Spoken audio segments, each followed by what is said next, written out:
Welcome back. You're watching Overdrive. Now, at the Geneva Motor Show last year, Mercedes surprised everyone when it showcased the A-Class concept. It wasn't a coupe or a sedan, it was a hatch. And now Mercedes is all set to bring the A-Class into India. But before that, Bert got an opportunity to do a first drive in Slovenia. Here's his report.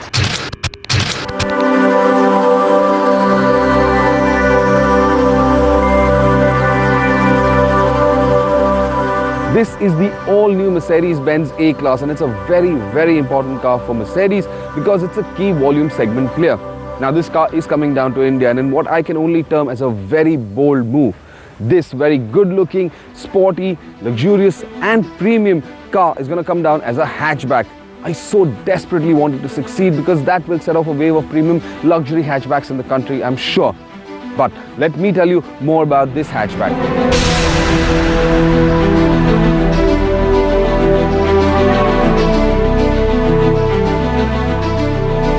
So the new A-Class has a very striking design, but the one question that's going to be asked is, where's the diamond grille that we saw at the motor show? Where's that fantastic pincushion grille?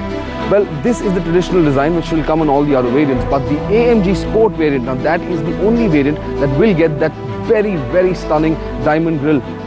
As for the rest of the car, well, it's a fantastically designed car. It's got a nice low slung stance, crouches very low, looks very dynamic. But here's one bit of a problem. I'm going to take my hat off for that.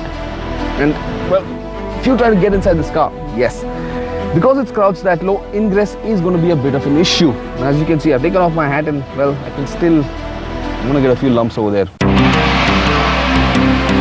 The A-Class is 4.2 meters long, and that means you should get some fair amount of space inside this cabin. However, it isn't very wide, and there is this thick transmission tunnel that starts all the way from the dashboard and goes right into the rear cabin area.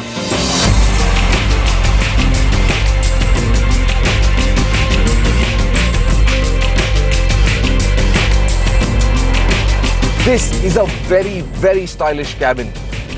It's Mercedes coming back to form. The attention to detail, the finishing and the design flourishes within this cabin, well, they're just incredible. I especially like this carbon weave on the dashboard. Looks very, very premium. Even these bezels on the aircon knobs, the steering wheel, they're all fantastically detailed and finished. The chrome touches, the aluminium.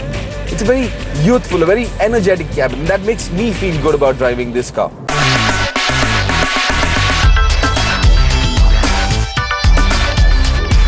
Now the thing about the A-Class is, well, it's a remarkably designed, well-designed car. It's very stylish, very good-looking, but that's where it draws the line. It doesn't take innovation to the next level. For instance, its closest competitor, the A3, which I drove very recently, well, that's a whole new ball game. It's got these fantastic aircon vents which can either focus or diffuse the airflow. In the A-Class, these aircon vents, well, they just look good. There's absolutely nothing innovative about them. They just throw air at you. The A3 also had the touchpad on top of that jog dial. The A-Class, it's got a new generation command system which has a newer, brighter display unit. It's a higher resolution display unit and it's a much easier interface. But it just does not take things to a whole new level. Globally, there's a choice of both petrol and diesel engines for this car. But the one that matters the most to us is the diesel motor, which is coming down to India. It's the 200 CDI.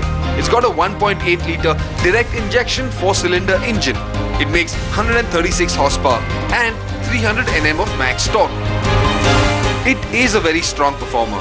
It's also a highly fuel-efficient engine. Mercedes claims about 18 kilometers per litre, but the most remarkable aspect about this car is its refinement. That is traditional Mercedes. It's a smooth, an extremely smooth and effortless performer. You are going to appreciate the kind of smoothness, the lack of noise. This engine actually feels like a petrol at times. And that is the one aspect you're going to appreciate a lot. It's a very nice steering, especially at parking speeds. But as the speeds increase, the weight on the steering increases. At speed, the steering makes this car feel very precise, articulate and very stable. The suspension uses a MacPherson setup at the front and it's got a multi-link at the rear. Now there are several aluminium components thrown in just to keep the unsprung weight low. But the most endearing aspect about this suspension is the ride quality. Like any other Mercedes, this is a very comfortable car to drive. The suspension irons out almost every bump on the roads, and that is one aspect you're going to appreciate a lot. But what the A-Class also adds to its equation is a very dynamic character. At motorway speeds, this is a very stable and a very well-planted car, but get into the twisties, throw it around a bit, and you are going to enjoy this car. It is very dynamic, it is very agile, it's very precise. The one very cool bit of tech that you now get in the A-Class is the Distronic function. That was earlier available in only higher-end cars in the Mercedes-Benz passenger car range like the E-Class, S-Class, so on and so forth. But now it's also available in the S-Class, the basic hatchback. The benefit of this technology is that it allows you to select a speed to cruise at. But if you see an obstacle that could be a car looming ahead of you, this car will automatically apply its brakes and slow down. This system won't really work in India given the chaos and erratic traffic we have. It would be an absolute mess. But otherwise, this system is flawless.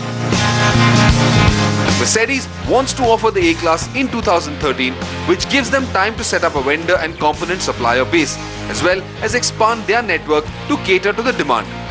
A demand that will be fueled by the A-Class pricing, which we are expecting to be around Rs 20 lakh.